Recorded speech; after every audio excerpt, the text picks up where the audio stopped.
Buenas noches, hermanos. Vamos a comenzar en esta aventura nuestra de estudiar la teología a largo aliento. Ya estamos terminando casi lo que es el primer semestre. Nos quedan 2 asignaturas enteras y terminar esta que es de teología fundamental, que la dividimos en 3 partes. Las 2 primeras ya las hicimos, que son el canon que nosotros los católicos seguimos. Después tratamos la inspiración y ahora vamos a tratar la revelación. En concreto, la necesidad de abrazar la fe católica. Vamos a ver algunas cositas y siempre con algún tipo de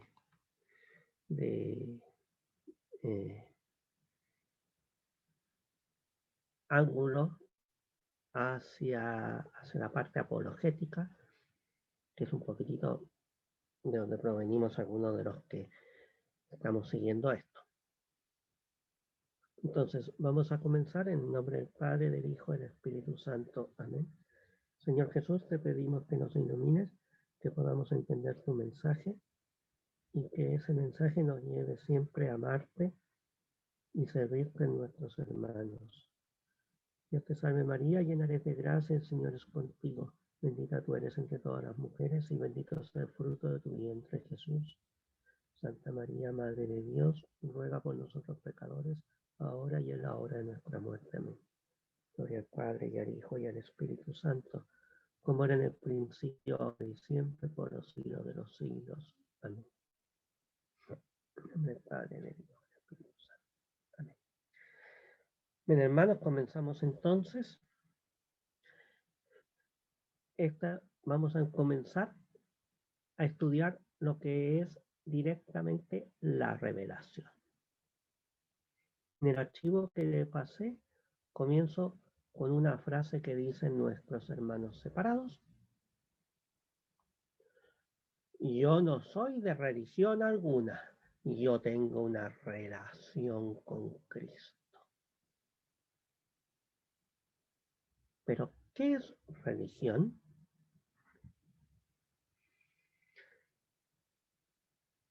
El gran doctor de la Iglesia, Santo Tomás de Aquino, la define, ya se llama religión de la relectura frecuente, ya de la elección iterada de quien fue perdido negligentemente, ya se lo llame por la religación, la religión lleva propiamente consigo un orden a Dios. Esto es lo importante. La religión lleva consigo un orden a Dios, porque es a Él a quien le debemos ligarnos principalmente como a un principio insuficiente, al cual se debe dirigir también con asiduidad nuestra elección. Podemos tender hacia Él como a un fin último, y a quien también perdimos pecando negligentemente y que debemos recuperar creyendo y prestándole fe. Etimológicamente, la palabra revelación tiene 2 partes. Reconquista, volver a conquistar. Ligar, unir, volver a unir. Esto es la religión, un volver a unir al hombre con Dios. Es una adhesión por medio de la fe a quien nos salva y que es nuestro fin último, Dios. Por lo tanto, cuando alguien me dice que no tiene una religión, no está ligado a Dios. Y si no está ligado a Dios, pues ¿a quién está ligado? A sus pasiones, ¿a qué está ligado? La religión es ligarse con Dios, unirse a Dios. Podemos dividir la religión desde 3 puntos de vista. Primero, entre objetiva y subjetiva. Objetiva es conjunto de verdades, obligaciones, ritos por los cuales el hombre se liga con Dios y reconoce prácticamente su suprema excelencia y dominio. Subjetiva, como está en el sujeto, comprende los actos del entendimiento y la voluntad y otros similares. Así como virtud particular, la religión subjetivamente considerada es un hábito que inclina al hombre a dar a Dios el culto debido, como el supremo y fin de las cosas. El motivo de esta virtud moral es la honestidad, que reluce en prestar a Dios esta sujeción y reverencia. La segunda división es en razón de su origen. Puede ser natural, que son el conjunto de las verdades, obligaciones y relaciones con Dios, que pueden reducir por el solo hecho de la creación. Aquí el entendimiento nos basta. Es decir, no necesitamos una revelación directa de Dios. No necesitamos la Sagrada Escritura, necesitamos el magisterio de la Iglesia. Necesitamos nuestra mente. Y positiva, que es aquella que por la disposición e intervención positiva y libre de Dios y del hombre se sobreañade a la religión natural. Puede ser de Dios, ahí tenemos la Sagrada Escritura, humana, ahí tenemos el magisterio de la Iglesia. En razón de si es o no verdadera, la religión puede ser verdadera si sienta rectamente acerca de la relación fundamental. Esto es lo importante, va rectamente por la relación fundamental y esencial de la dependencia de Dios personal, y falsa cuando siente no rectamente acerca de la relación fundamental. Entonces, después vamos a ver cómo podemos distinguir una religión verdadera de una falsa. Eso viene más adelante. Y finalizamos esta parte diciendo que solo puede existir una religión verdadera y natural, sobrenaturalmente. ¿Por qué? Pues porque no puede Dios revelar dos cosas distintas. No puede una cosa ser y no ser. No puede un Dios mandar a hacer algo o no hacer algo y al mismo tiempo mandar lo contrario. Por eso tiene que haber una única religión verdadera, sobrenatural y naturalmente. Son elementos de la religión en el sujeto: reconocer la excelencia de Dios y nuestra dependencia, y el culto externo que es necesario físicamente. Después yo les doy 7 formas religiosas que las nombro nomás: animismo, fetichismo, manismo, magnismo, politeísmo, enoteísmo y el monoteísmo. ¿Cuál de estas formas religiosas? Obviamente el monoteísmo. Existe un único Dios. Todo el resto son formas religiosas, como lo vimos en la última división, de religiones falsas. Así podemos tener una definición de Dios, de religión, como el conjunto de doctrinas, obligaciones e instituciones con respecto a un ser supremo único o múltiple, del cual se confiesa dependiente y con el que quiere entablar una relación. Y qué bonito esto, lo repito. Es el conjunto de doctrinas, obligaciones e instituciones, doctrinas, obligaciones e instituciones, con respecto a un ser supremo único o múltiple, del cual se confiesa dependiente. El hombre es dependiente de Dios. ¿Y qué es lo que queremos nosotros? Conociendo las doctrinas, obligaciones e instituciones, aceptándolas y haciéndolas nuestras, entablar una relación con Dios.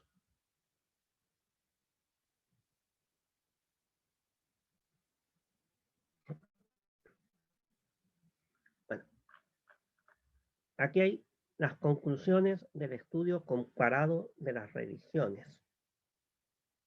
No existe gente alguna sin religión o atea.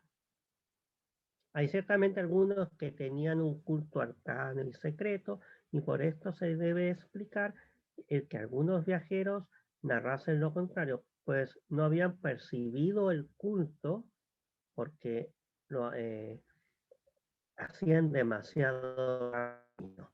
Es una persona sin religión o atea, eso es porque no percibe el culto de Dios, no se ha puesto a pensar en ello. La idea monoteística y el culto de un solo Dios, Dios como autor del mundo y Dios como Padre, son universales y primitivas. Lleguemos, esto es importante que de repente hay un error. Cuando llegamos, veamos el punto 3 y lo explicamos juntos en 2 y el 3. Las formas religiosas inferiores no son primitivas, sino adventicias, porque representan una depravación de la idea religiosa primitiva.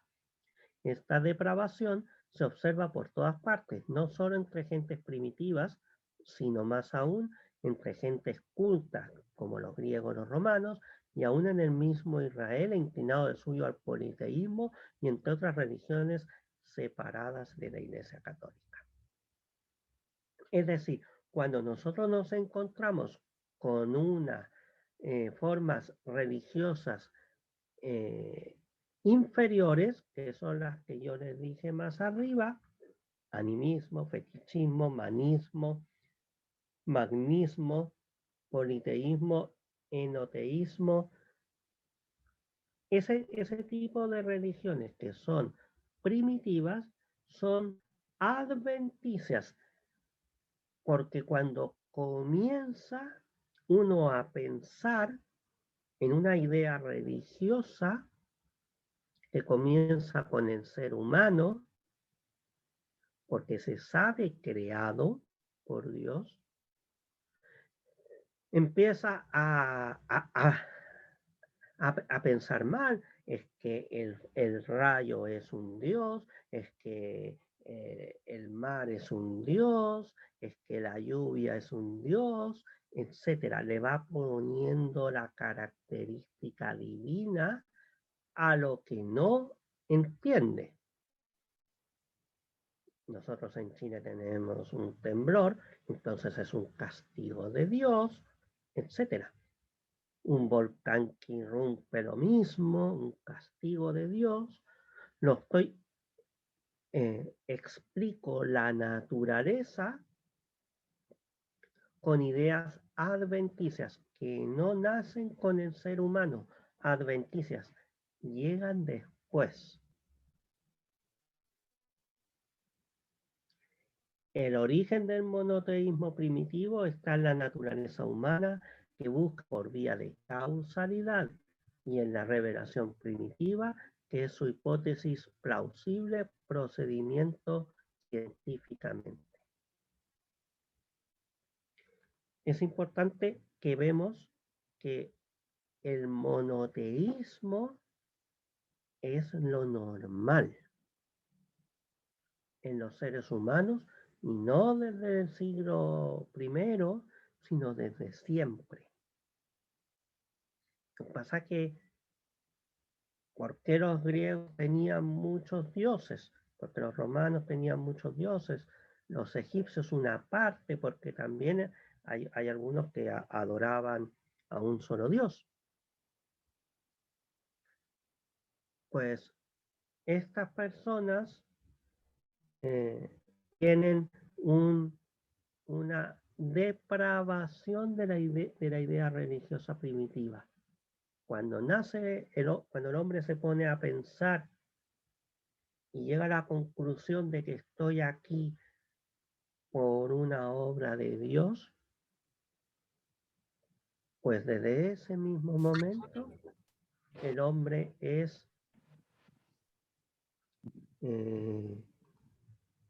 monoteísta.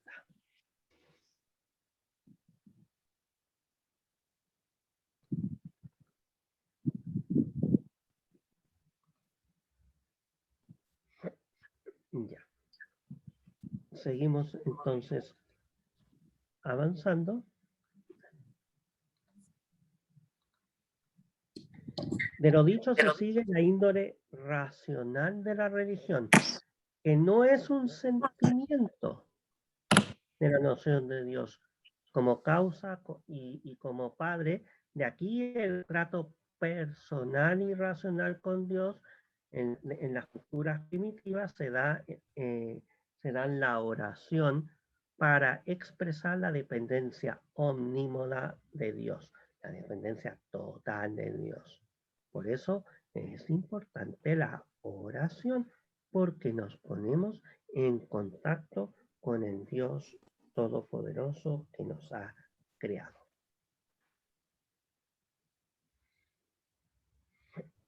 Vamos ahora a la obligación de la religión en general. Esta obligación que nosotros planteamos es una moral que tiene su efecto por el conocimiento racional como las causas morales. No es una necesidad hipotética. ¿Hay alguien que tiene el micrófono encendido? Si por favor lo pudiera apagar. Muchas gracias. No es una necesidad hipotética, es decir, en la hipótesis que quiera poner acto, no absolutamente necesario para mí. Por ejemplo, la salud, en quien quiera para obtenerla, alguna operación quirúrgica, sino necesidad absoluta que se suele expresar con estas palabras. Debo hacer esto. Debo. Estoy obligado a hacer esto. Entonces tenemos una obligación moral de la religión. La necesidad de hacer algo es absoluta. Si esto se tiene que obtener absolutamente y no dependiente de mi mero querer. Tal es nuestro último fin al cual quieras o no quieras nos dirigimos necesariamente, pues tal también lo que sea un medio conexo necesario para obtener este fin. Esta obligación tiene tres características. Es una obligación grave. ¿Qué quiere decir que sea grave? Que si se omite, hiere gravemente el orden moral y lleva consigo la pérdida del último fin del hombre. ¿Cuál es el último fin del hombre? Lo expresa preciosamente San Agustín. Nos existe, Señor, para ti, y nuestro corazón está inquieto hasta que descansan. Ese es el último fin del hombre. Dios. San Ignacio de Loyola dice, el hombre fue criado para amar y servir a Dios. Lo mismo. El último fin del hombre es Dios. Por eso la obligación. si yo la omito, no voy a mi fin último. ¿Y qué pasa si yo no tengo el fin último? Ya lo sabemos. Abrazar la religión, segunda característica de la obligación, supone tener la doctrina y la voluntad inicial de guardar los preceptos que se propongan en la religión. Es decir, yo conozco intelectualmente la religión y una vez que yo la conozco, la abrazo. Todos los preceptos que Dios me está diciendo. Algunos me van a gustar, otros quizás no me gusten. Algunos me gustan, otros quizás no me gustan. Yo tengo la obligación de abrazarlos. Y si no me gustan, pues de repente lo que tengo que hacer es solucionar esos problemas para que lo que a mí me gusta me llegue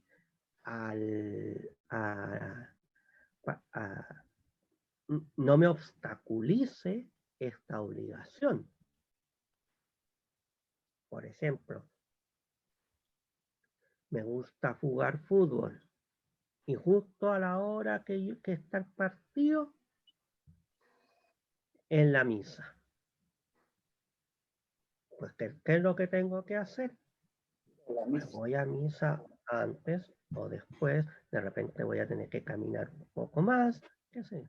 Voy buscando, voy solucionando los problemas necesarios para que pueda cumplir la obligación. Y así como es la misa, no es todas las obligaciones que nosotros tenemos como cristianos. Y la última característica, recordemos, grave, abrazar la religión, y la última es ejercer la religión.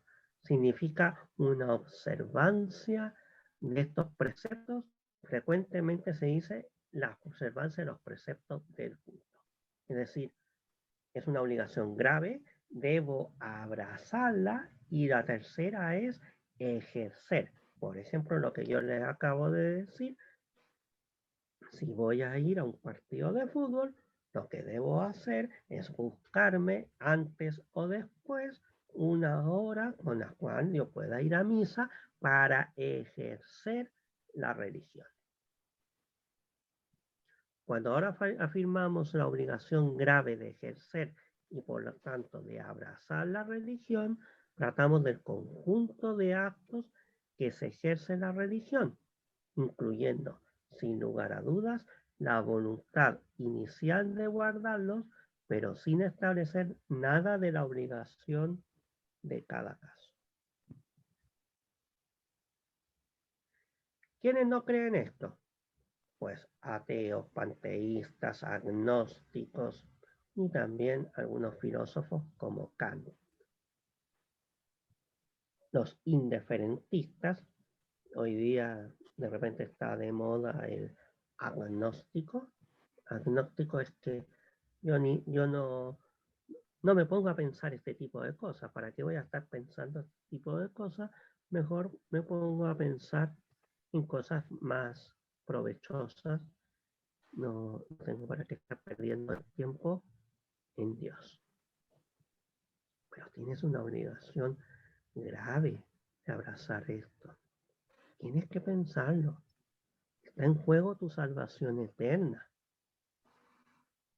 Nada más y nada menos.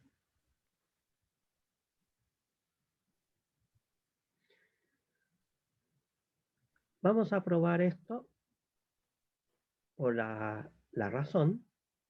Los actos con los que abrazamos y ejercemos la religión, la existencia de Dios y las verdades divinas, esperanza, amor de Dios, amor a Dios, observancia de la ley natural impuesta por Dios, culto a Dios en la adoración, oración, acción de gracias, penitencia si nos ofendemos.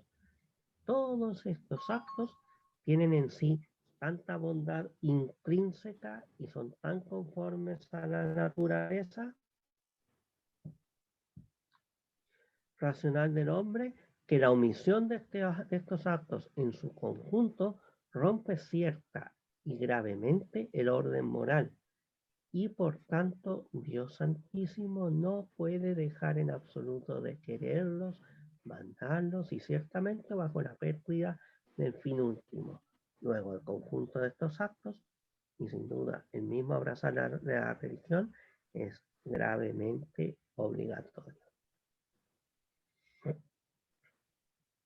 Esta enseñanza lo tenemos en numerosos documentos de la Iglesia, pero sobre todo está en aquella encíclica cuasi secreta de la Iglesia Católica que revela todo su diplomacia, que es la encíclica Mit Brennender Storche de su santidad Pío XI.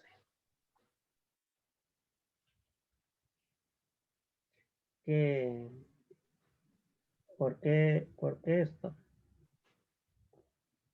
Pues porque el Papa acá en esta encíclica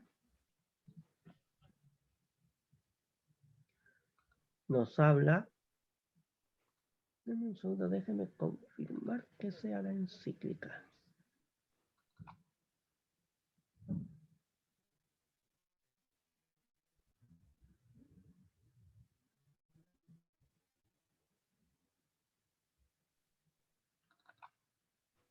Sí. Esta encíclica fue publicada en 1937. Muy interesante porque condena el nacionalsocialismo. Y cuando en ese tiempo no había misa en víspera de domingo, después del Vaticano II se abrió mucho más en la comunión. Antes había que tener un ayuno muy, muy largo. Entonces se permitió acudir a misa los días sábados. Pero en el tiempo de esta encíclica, en 1937,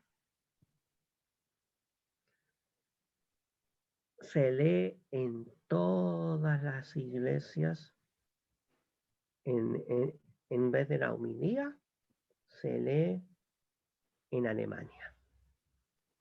Y el régimen nazi no se enteró. Y condenó el nacionalsocialismo. Y ahí tenemos, de repente por ahí uno ve algunas personas que andan diciendo que la iglesia estaba a favor del nacionalsocialismo. Pues ahí tenemos la encíclica Mit Brennender Storche, donde el Papa Pío XI condena el nacionalsocialismo y nos enseña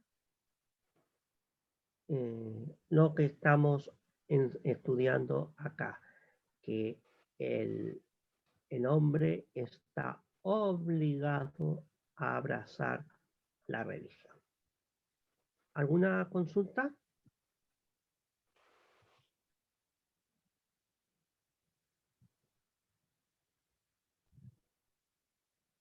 Ya.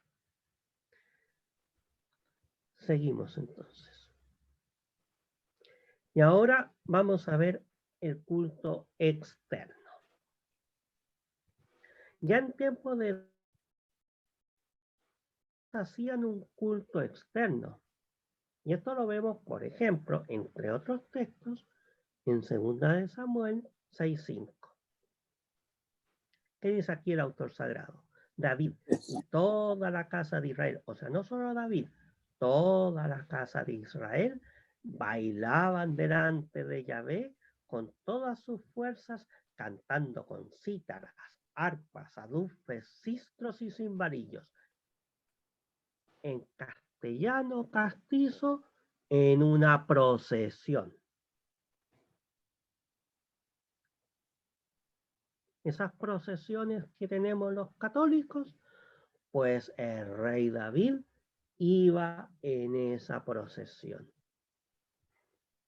O sea, que nosotros los católicos hayamos inventado la procesión, para nada. Para nada. Nosotros no la inventamos. Nosotros somos hijos de los judíos y los judíos la practicaron. Ahí tenemos una procesión, así como en algunos folclore se utiliza, por ejemplo, acá en Chile está la tirana, en Bolivia hay algo parecido. Yo diría que en gran parte de Latinoamérica, donde hay gente que baila a la Virgen. Pues eso es exactamente lo mismo que hacía David delante del arca de Yahvé. ¿Y qué había en el arca? Pues dos angelitos, dos querubines.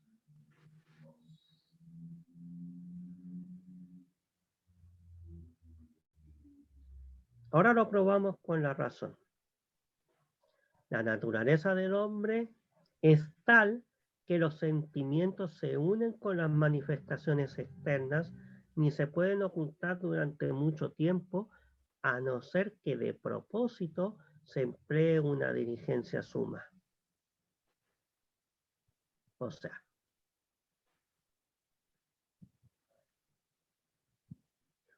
el hombre necesita manifestar externamente lo que siente.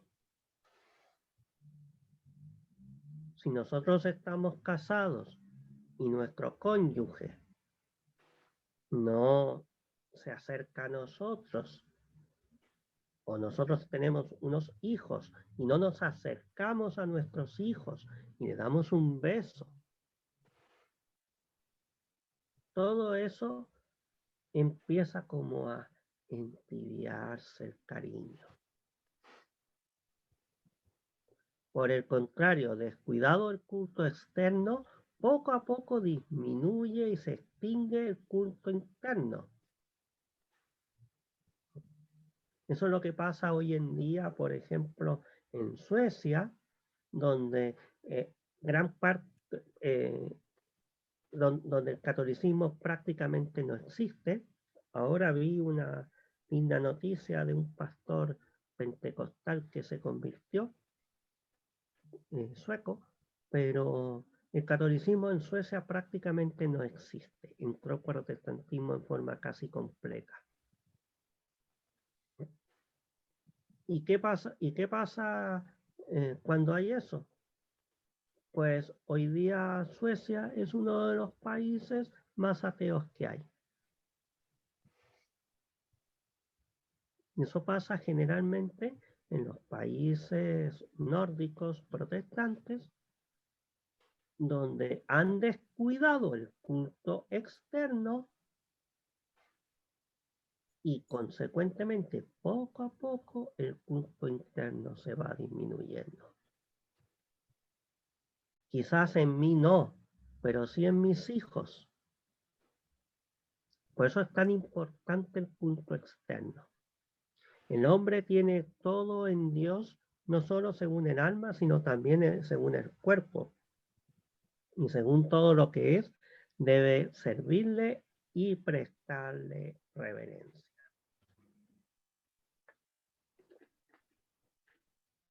Vamos a una objeción que nos dan a nuestros hermanos protestantes. Pruébame con la Biblia que los apóstoles hacían procesiones que llevaban a María en andas. Yo lo he escuchado varias veces. Pues yo te lo pruebo con la Biblia. Sus padres iban todos los años a Jerusalén a la fiesta de la Pascua. Lucas 2:41. Y no, es decir, no solamente José y María iban de todo Israel a la fiesta de la Pascua. Por eso que cuando viene Pentecostés, los apóstoles, llega el Espíritu Santo y tienen el don de lenguas. Y ellos empiezan a predicar y un parto lo escuchan en idioma parto, un griego lo escucha en idioma griego, un medo lo escucha en idioma medo, etcétera, etcétera, etcétera. Cada uno lo escuchaba de acuerdo con su lengua nativa. ¿Qué quiere decir esto? Que no solamente de Israel venían, sino que venían de todo el mundo para la Pascua. Ahora, que saquemos a la Virgen en procesión, recordemos que nuestro fundador, Jesús, murió mártir. A poco andar, Esteban muere mártir. Santiago muere mártir. Entonces, ¿puedo yo hacer una procesión? Es como que yo le pida a los ciudadanos cubanos que hagan una procesión política en contra de Fidel Castro. Quien hace la procesión le cortan la cabeza. Pero una vez terminada la persecución, se inician las procesiones a Tierra Santa y van apareciendo algunos sitios de peregrinación en todo el mundo conocido, como por ejemplo Santiago de Compostela en Galicia, España. Ahora vamos a ver qué nos dice el magisterio de la Iglesia. En el Denzinger 302 dice: entrando como si dijéramos por el camino real, siguiendo la enseñanza divinamente inspirada de nuestros santos padres y la tradición de la Iglesia Católica, pues reconocemos que ella pertenece al Espíritu Santo que en ella habita, definimos con toda exactitud y cuidado que de modo semejante a la imagen de la preciosa y vivificante cruz, imagen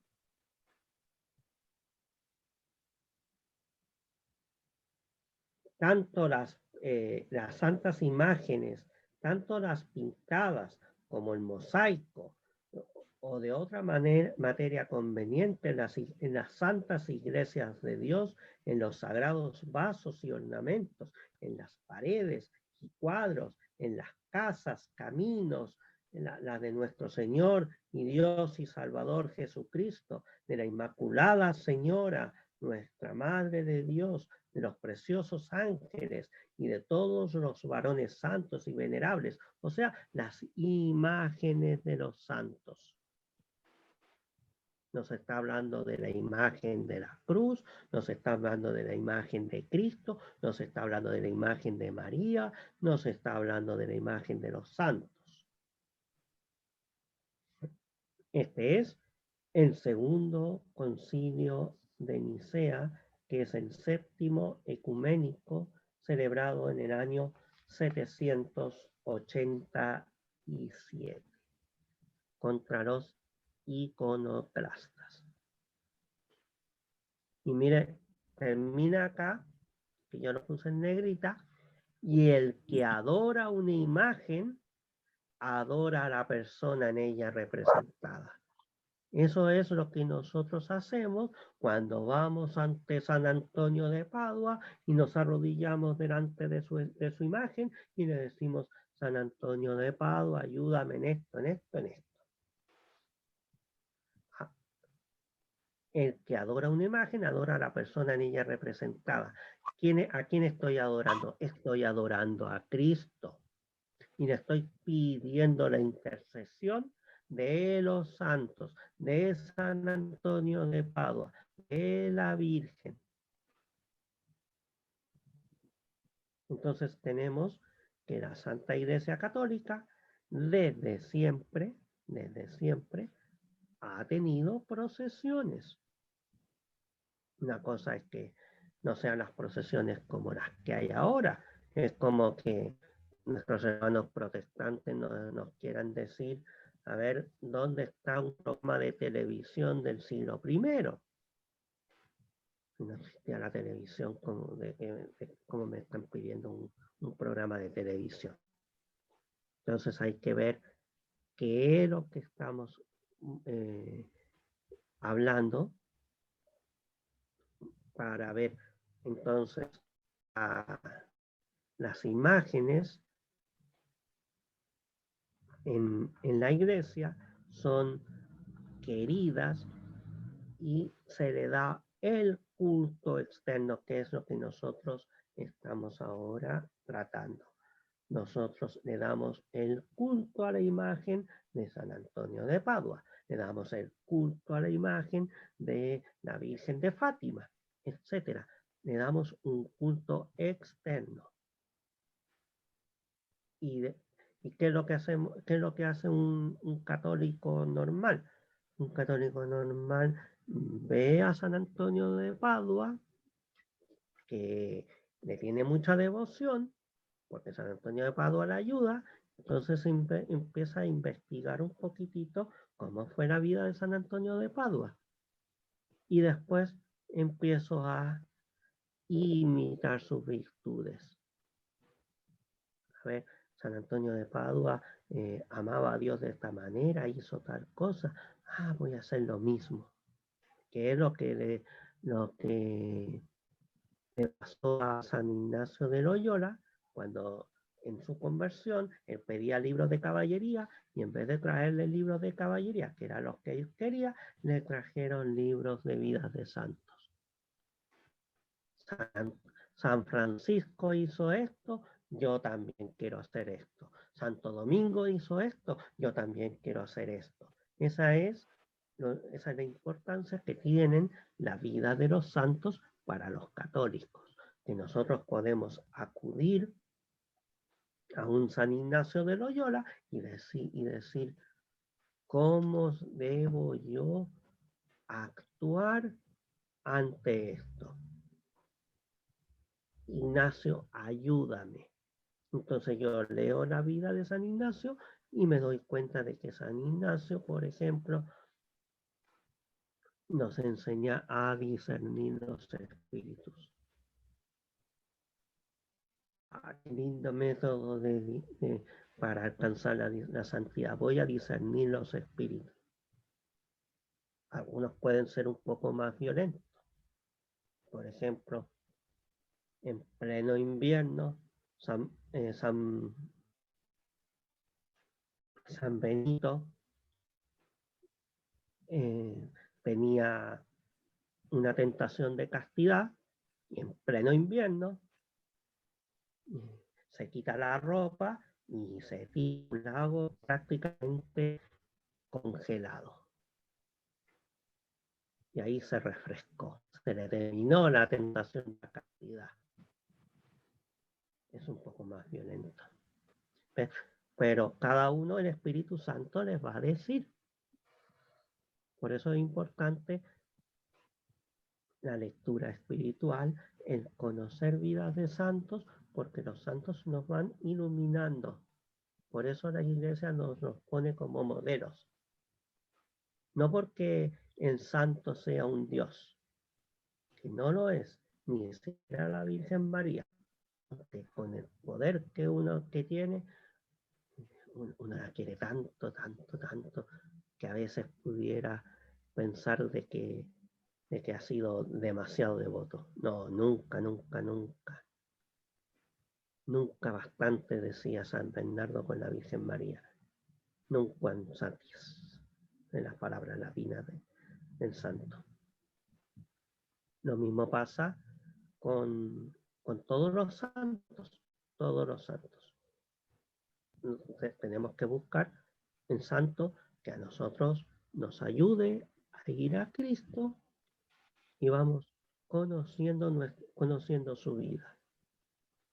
Y mientras no lo encuentro, pues empezar a tener lectura espiritual, conocer a los santos. Y ellos nos van a enseñar su camino de santidad. Y van a haber santos que me van a enseñar mucha caridad. Hay santos que me van a enseñar mucha oración. Hay santos que me van a enseñar mucho. Y de esa manera, retomando el tema que estoy haciendo, estoy dando culto a Dios. Y estoy tendiendo como una flecha a mi fin último, Dios. Como un modelo de una persona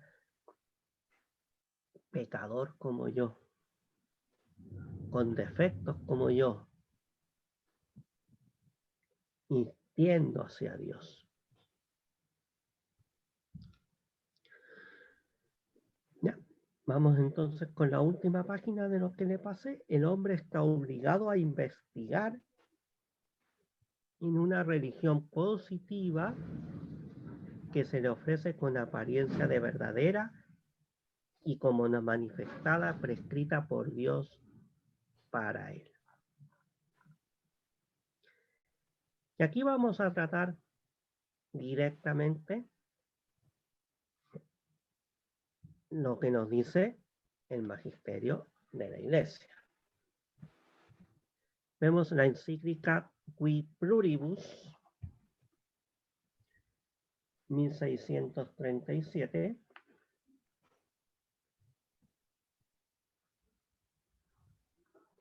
de su santidad Pío IX, el beato Pío IX, que dice: para que la razón humana no sea engañada ni hierre en asuntos de tanta importancia, es necesario que inquiera diligentemente el hecho de la revelación para que le conste ciertamente que Dios ha hablado y prestarle, como sapientísimamente enseña el apóstol, un obsequio razonable. Un poco antes, en Denzinger 1100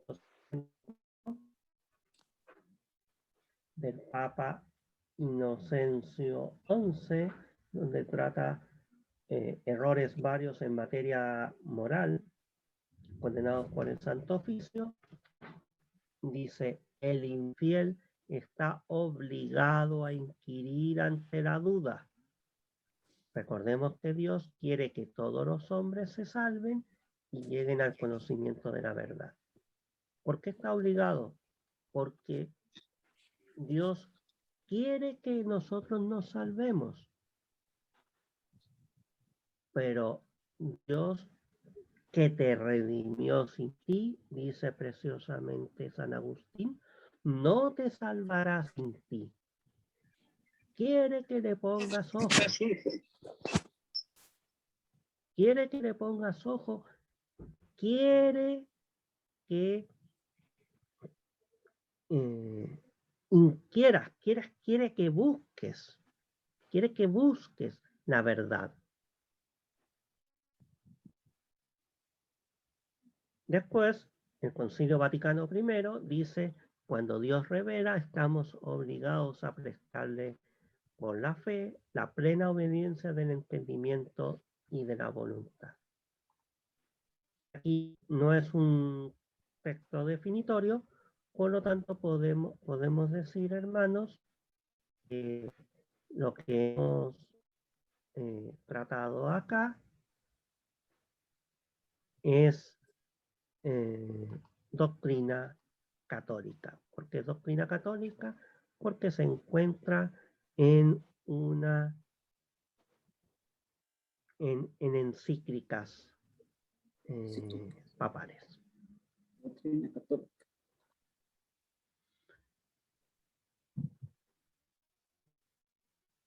Ya, eso sería la clase de hoy día. ¿Alguna consulta? Hermano, yo quisiera hacer una pregunta. Mire, Le quisiera hacer una pregunta.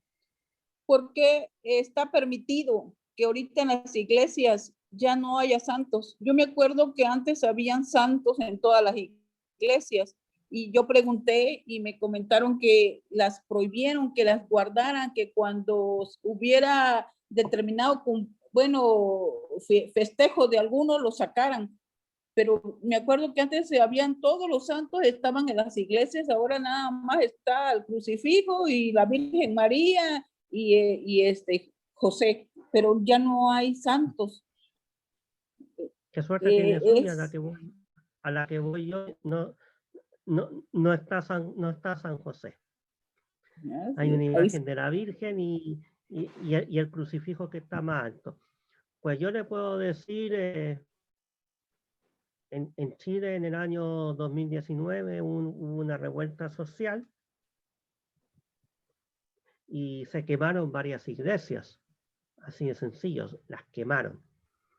Entonces había una linda imagen de la Virgen del Carmen y le colocaron una protección de tal manera que no se veía la imagen de la Virgen del Carmen. Uno veía una tabla y todas las imágenes que tenían en la iglesia las sacaron. Pues razones de seguridad. Hace un par de días vi una iglesia en Argentina del Sagrado, donde unos tontorrones destruyeron una imagen del Sagrado Corazón de Jesús. Pero fíjese que eso da, que piensen los adventistas y todo, de que tenían razones ellos porque nosotros hemos quitado de nuestras iglesias, hemos quitado los santos, a los cuales adorábamos antes. Sí, aquí se oye mucho eso, porque no se adoran los santos. Lo que no se adora. Cuidar el lenguaje. Es lo que yo le decía. Ahora. No, sí sé, pero ellos tienen aquellos de que nosotros los católicos adoramos a los santos. Bueno, entonces con nosotros ya entramos, como hemos aprendido más. Que los adventistas o que los protestantes digan que yo creo esto. Estos tipos son tan inteligentes que se meten en mi cabeza para pensar, para hacer lo que yo estoy pensando. Que la adoración, eso es algo interno mío. De repente puede haber algo externo, que por ejemplo hoy día creo que estaba leyendo dos santos mártires de la época de los romanos, que los familiares le dijeron: quémale incienso a esos ídolos y tú sigues siendo cristiano. ¿Por qué? ¿Para qué vas a morir? Mira, te van a matar sangrientamente, te van a quemar, quema ese incienso, ¿qué más da? ¿Qué más da? Pero es un acto externo. Pues, afortunadamente, siga, Manuel. Ese es un pecado mortal si es que ellos lo hubiesen hecho. Y de hecho muchos lo hicieron. Y por eso está una controversia cuando ya viene un poquitito la paz, que se llama la controversia de los lapsus. Los lapsus son aquellas personas que sacrificaron a los ídolos si podían o no volver a la iglesia, volver a recibir a Cristo. Pero lamentablemente vivimos en un tiempo donde la sacralización cada vez en el obispado de Valparaíso, en Chile, se crea una parroquia y viene y y el párroco nuevo, imagínense, una parroquia se divide en dos. Y ya, en esta parroquia nueva colocan a un sacerdote y viene el sacerdote, le entregan la iglesia y la iglesia parecía templo protestante. Nada. No tenía nada. Entonces este sacerdote habla con el obispo Cuidado.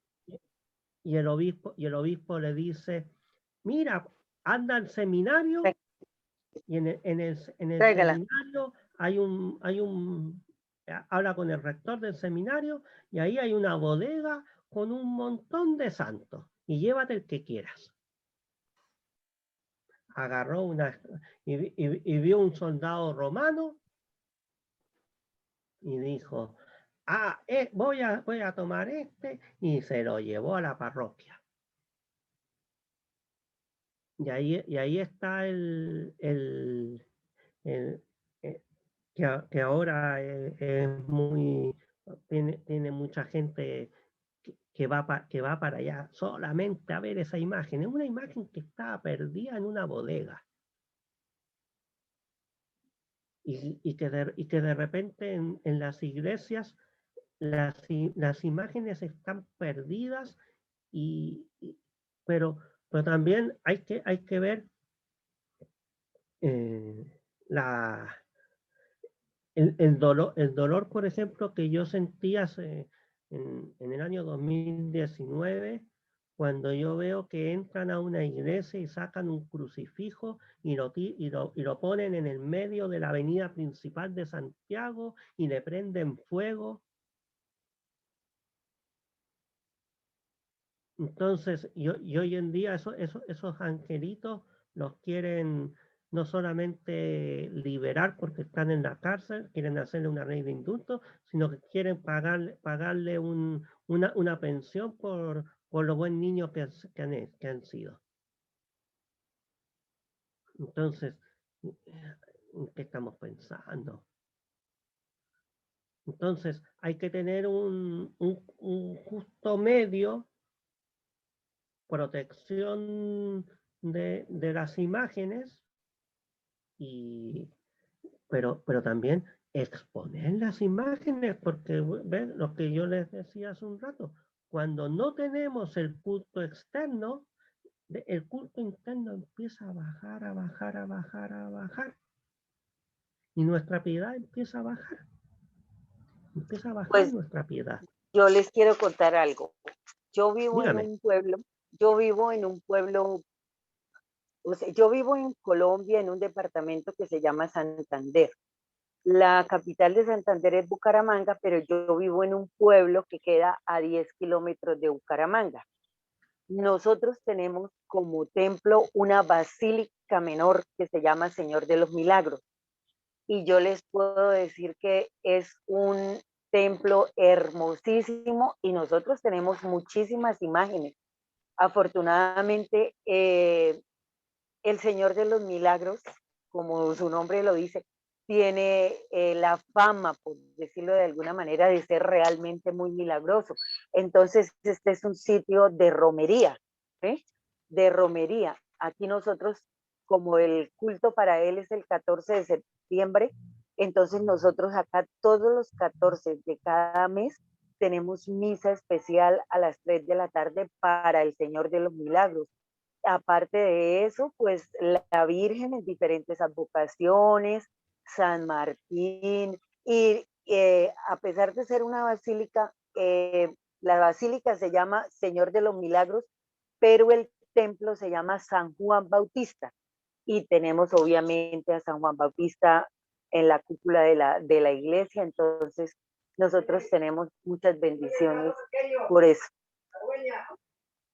Afortunadamente, quería contarles que tenemos ese privilegio. Y cuando hay procesiones, ¿qué es lo que hay? Hay misa, hay comunión, Sí, hay sí, confesión, sí. Y hay hay predicación. desfile por el cero del parque, ¿sí? Dándole la vuelta al parque. Hay Pues rezos de rosario. ahora no se puede hacer, No, pues por ahora la con el cuestión asunto de de la la pandemia, me pandemia. imagino.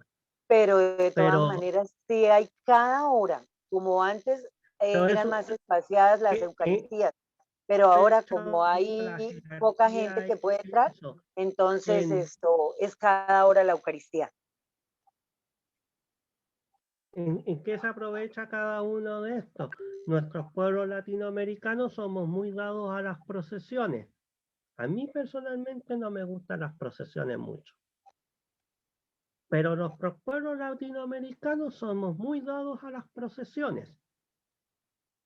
Entonces, ¿qué es lo que hay en una procesión? Se predica. El sacerdote está predicando, la gente va y de repente la gente va el 14 de septiembre y solamente el 14 de septiembre. Entonces, es mi oportunidad como sacerdote de predicarle a Cristo a esa persona que viene una vez al año a la iglesia. Entonces tengo que aprovechar eso. Tengo que aprovechar eso como sacerdote para llevar a Cristo a las personas. Entonces, por eso se abren confesiones, se abre un montón de cosas justamente para ayudar a la espiritualidad. Mediante todos estos cultos externos, cimiento una espiritualidad que es profunda. Hermano Manuel, dijo algo que me llamó la atención, es respecto al culto externo y el culto interno. Y a mí me llama la atención cómo los protestantes dicen que a ¿Ya? Dios se adora en espíritu y en verdad. Y entonces que la adoración, por supuesto, no se ve. Entonces, que para qué tenemos las imágenes externas si la adoración no se ve, y que porque, claro, ellos no entienden que las imágenes no se adoran. Por eso ellos caen en esta confusión, ¿no? Y entonces creen que Y les nosotros gusta, adoramos, juzgar. claro, exacto, El problema protestante es que nos pasan juzgando a nosotros. claro. Porque si es que ellos se juzgaran de la manera que juzgan a nosotros, serían más cristianos. Claro.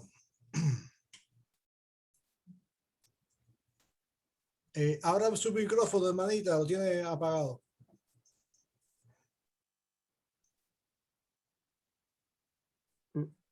Aquí el problema consiste, hermanos, en que aquí es una ciudad de más protestantismo, o sea, que hay más testigos de Jehová, muchos adventistas, creo que hacemos nosotros los católicos un 20%, ¿no? Entonces ese es el problema también, porque aquí también nos debería de ayudar el Padre, ¿sí? Enseñándole a la gente, ¿sí? Como aquí nosotros nada más tenemos, el Padre nada más llega a misa el domingo, ¿sí? No llega a nada. Desde Pentecostés no viene a confesar. Entonces, todas esas cosas hacen que también la gente se vaya de la iglesia, Exacto. se retire de la iglesia.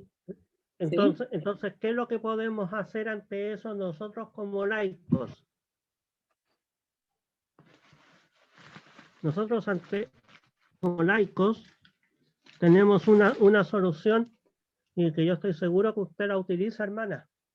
El rosario, sí. Santo Domingo de Guzmán se encontró con eso, con una herejía albigense extendida de tal manera que prácticamente todos eran herejes. Y empezó a utilizar el rosario. Y todos se convirtieron. Pero se puede hacer un grupo de oración, por ejemplo. Se puede hacer un grupo de oración, iniciar con eso para que pues la gente tenga hermano,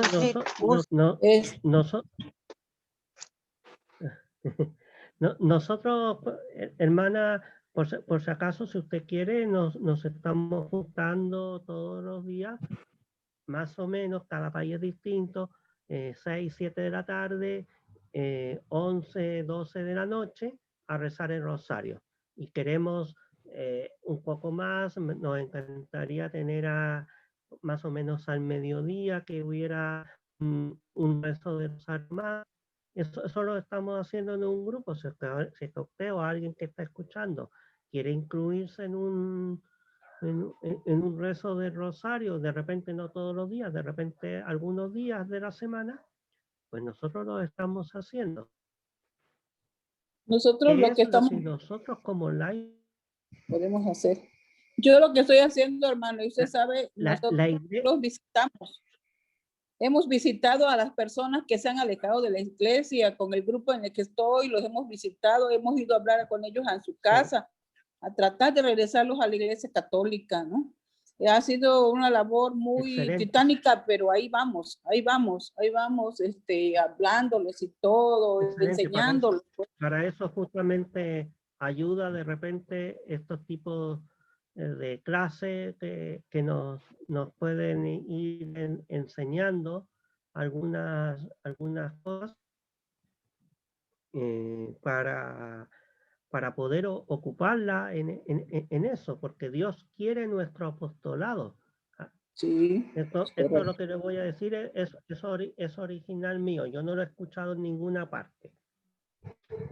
Jesús, yo soy la vid, vosotros los sarmientos. En una vid, en una parra, puede haber uva si es que no hay un tronco. No, ¿no es cierto? Sí, sí, sí. Le doy vuelta el argumento a nuestro lindo Jesús. ¿Y qué pasa si hay tronco y no hay uva? ¿Sirve de algo? Pues no. En la actual economía de la gracia, Dios nos necesita. Dios nos necesita a ti, a ti, a ti, a todos nosotros nos está necesitando. ¿Y cómo nos necesita? Uno, siendo santos. Porque si nosotros somos santos, nuestro ejemplo va a arrastrar al mundo. Dos, nosotros tenemos que educarnos en la fe. Correcto. Y tres, nosotros tenemos que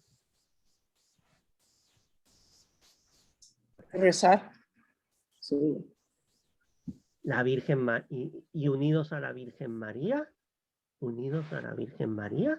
vamos a ganar. Al final, el Inmaculado Corazón triunfará. Hermana Vicky, en su ciudad, el Inmaculado Corazón triunfará o la Virgen es una mentirosa. La Virgen es una mentirosa. Dios quiera, hermano, porque entonces, el Inmaculado Corazón de Jesús va a triunfar en su ciudad, va a triunfar en Miami, va a triunfar en Santiago.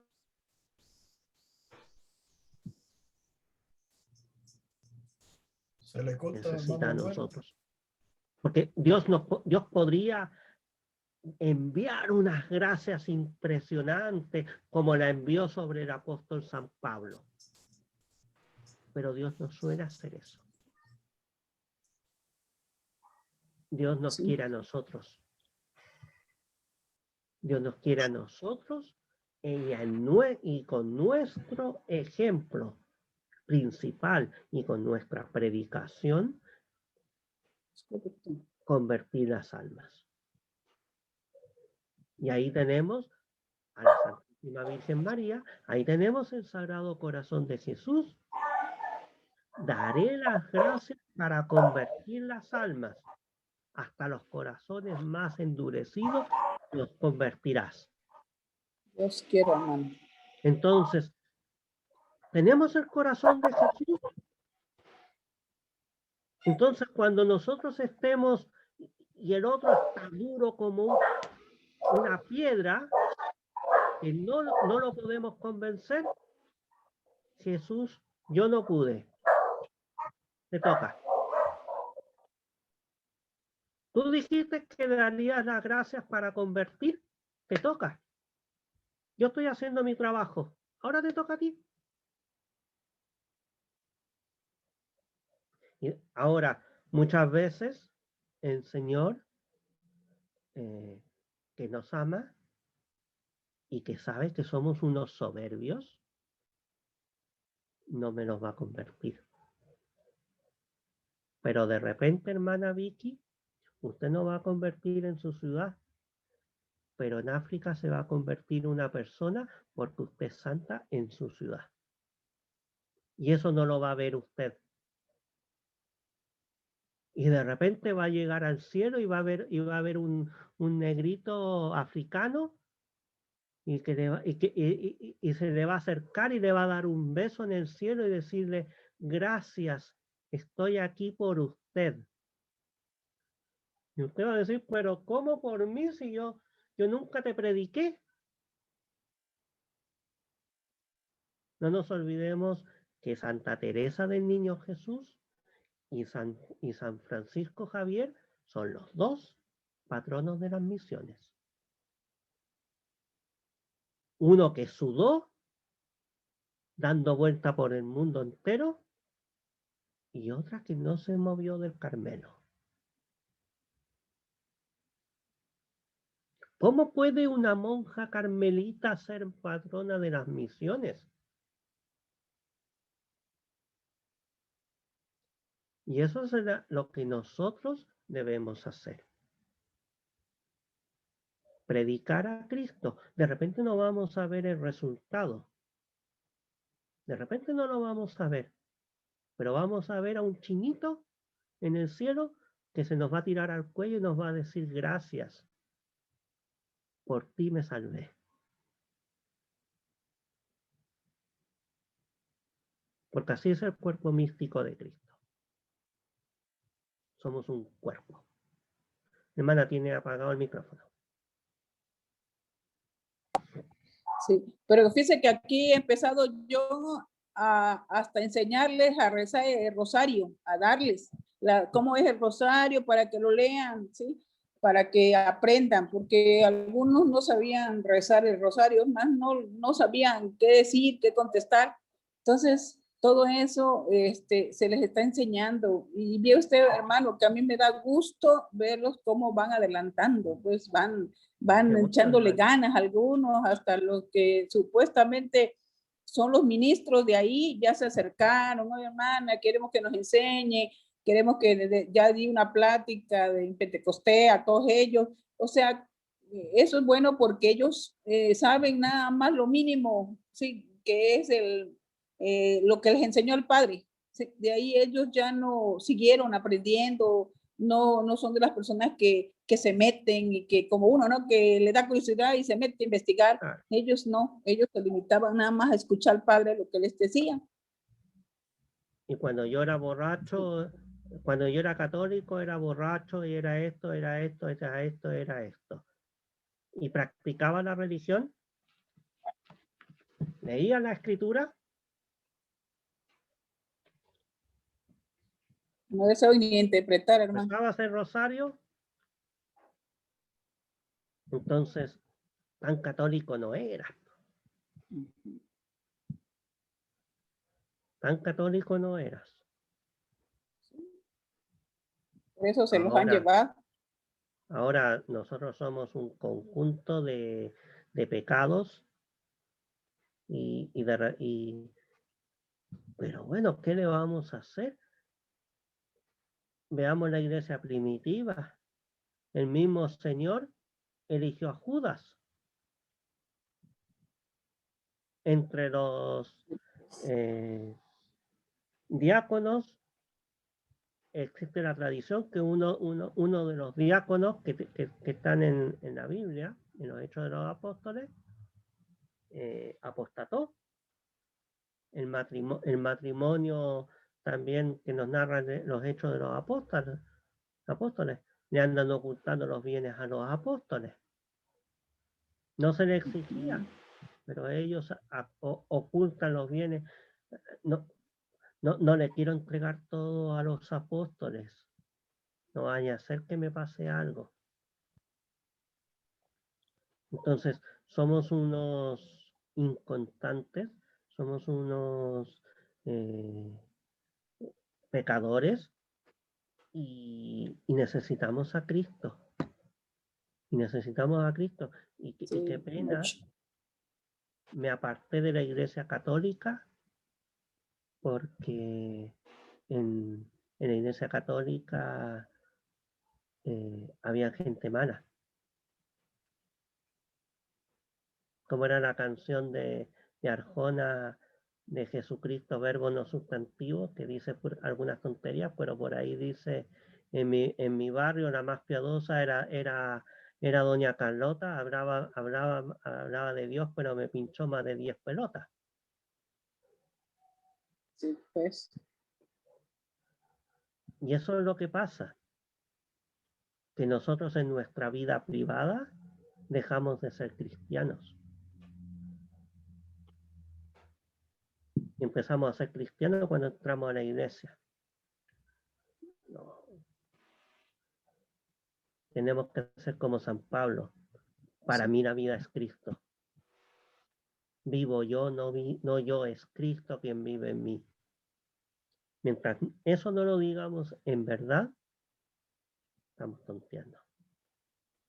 Y tenemos que trabajar porque Dios quiere eso. Sí, sí. Dios quiere Yo le eso. echo ganas todos los días.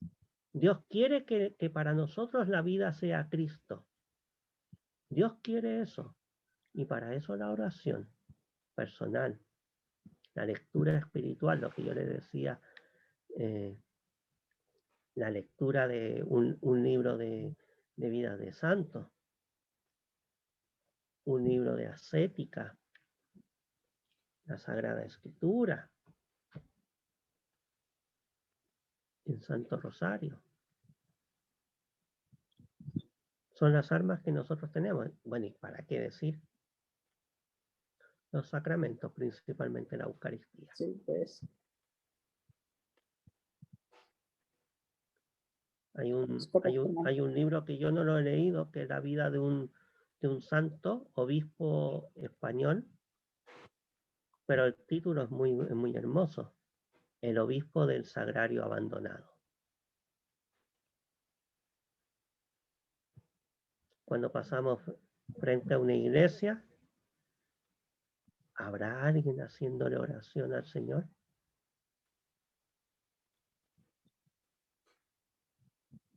Levantemos nuestro espíritu cuando pasemos frente a una iglesia y saludemos al Señor, aunque vayamos en la movilización colectiva, aunque la iglesia esté cerrada,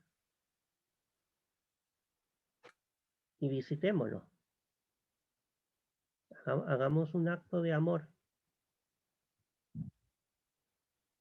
En las ciudades que tenemos una imagen religiosa, por ejemplo aquí en Santiago, en la cima del Cerro San Cristóbal hay una imagen de la Virgen Inmaculada. La miremos esas imágenes que están en nuestra América Latina, que es profundamente católica, pero cada vez menos. Aquí tenemos el santo de Copolla, ¿sí? Jesucristo en Copolla. Está hasta arriba del cerro, se ve por todo Chiapas. Espectacular. Elevar el corazón a Él. Cada uno tiene en sus pueblos, principalmente en América Latina, tiene una parte donde uno puede ir ver a Cristo. Pero, por ejemplo, yo estuve en Barcelona y ahí está el Tibidabo, un centro de adoración nocturna. Desde la guerra civil, todas las noches, gente adorando a Cristo Eucaristía, esos de los salesianos. Y ahora han decidido que se termina la adoración porque van a empezar a ayudar a los pobres y qué sé yo. O sea, la iglesia pasa a ser algo así como una ONG de ayuda al necesitado. Qué pena. En vez de componer, los empeoran. ¿Perdón? Pero bueno. Disculpe, hermana, no le entendí. ¿Qué me dijo? Digo, en vez de mejorar, vamos empeorando, le digo, porque aquí, como le digo a los hermanos, debemos de hablar nosotros con el Padre, debemos hablar con Él, que nos ayude con la gente, que nos ayude, porque pues, ¿a poco no? Yo creo que eso no es malo, hermano, que uno se dirija al Padre y le explique cómo están las cosas.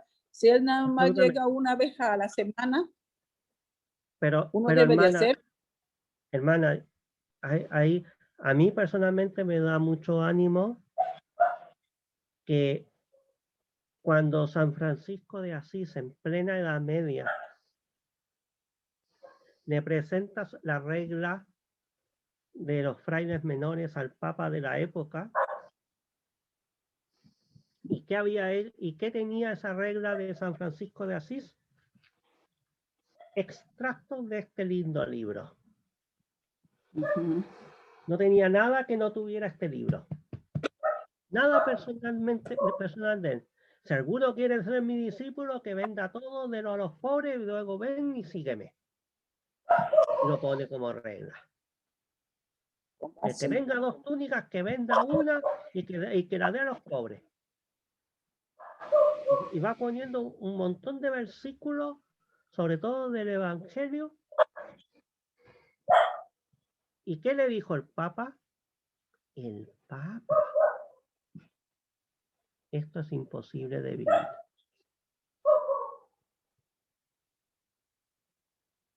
El Papa le dijo que lo que dice este libro es imposible de vivir, hermana.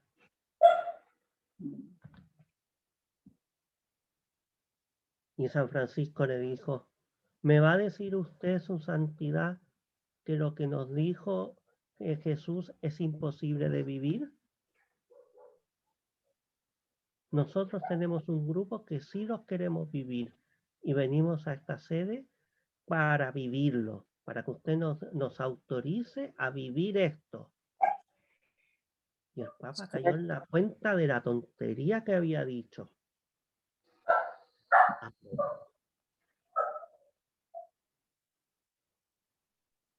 Aprobado.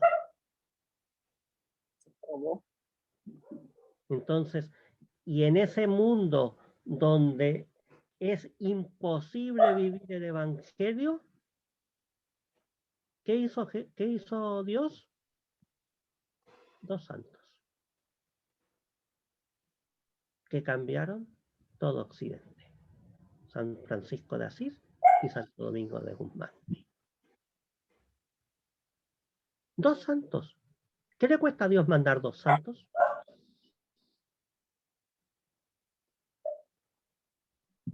Sí. Con bases. ¿Qué le cuesta a Dios mandar 2 santos? ¿O 1 santo? ¿Qué le cuesta? Tengamos fe. Al final el Inmaculado No le cuesta Corazón nada. triunfará. Señor tiene el poder. El Inmaculado Corazón triunfará. Oremos.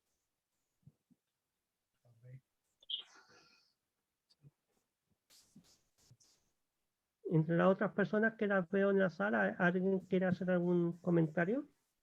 ¿Alguna pregunta?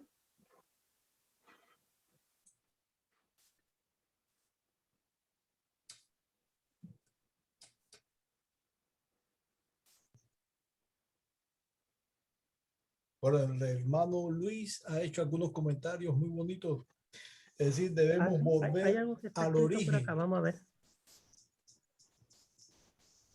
Dice él, debemos volver al origen. Y es real. Estoy perfectamente de acuerdo con usted, hermano. Debemos hablar de la vida eterna, del peligro de perder nuestra alma. Activismo vacío y poca espiritualidad. Plenamente de acuerdo con usted, hermano. Resulta que las parroquias de repente pasan a ser ONG. de ayuda al necesitado. Y si nosotros leemos los Hechos de los Apóstoles, no está bien que nosotros estemos atendiendo a las necesidades de la gente y descuidemos la oración y la predicación. Elegid entre vosotros a varones probos para encargarles esta misión.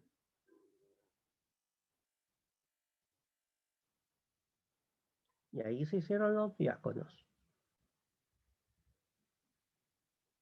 Entonces, eso es lo que nosotros debemos hacer. Plenamente de acuerdo con usted, hermano. Predicar los novísimos, predicar que existe un cielo, que existe un infierno, que existe un purgatorio, que vamos a morir. Y eso no es catastrófico decir, vas a morir. No, vamos a morir.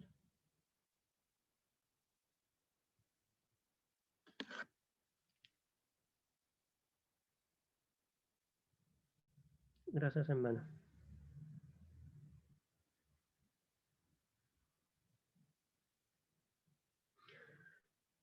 ¿Alguna consulta más?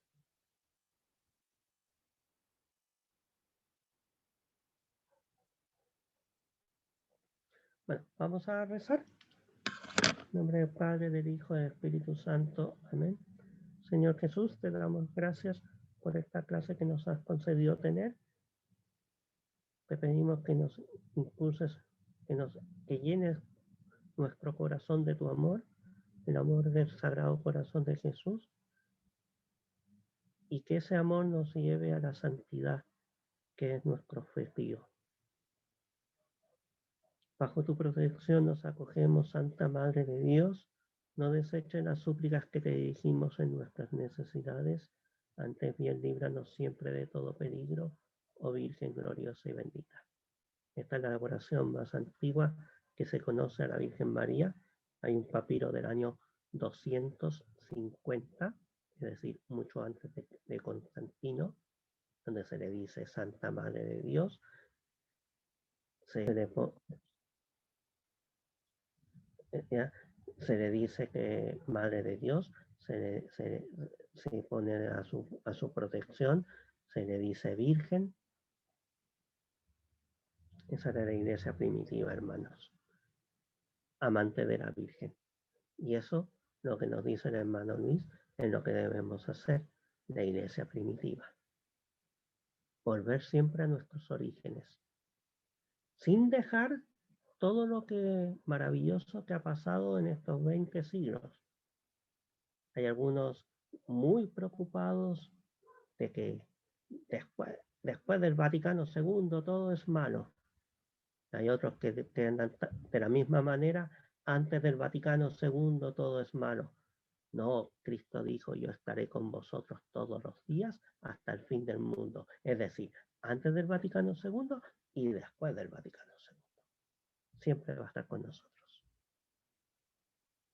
Ese es nuestro Señor Jesucristo. Nada más, hermanos.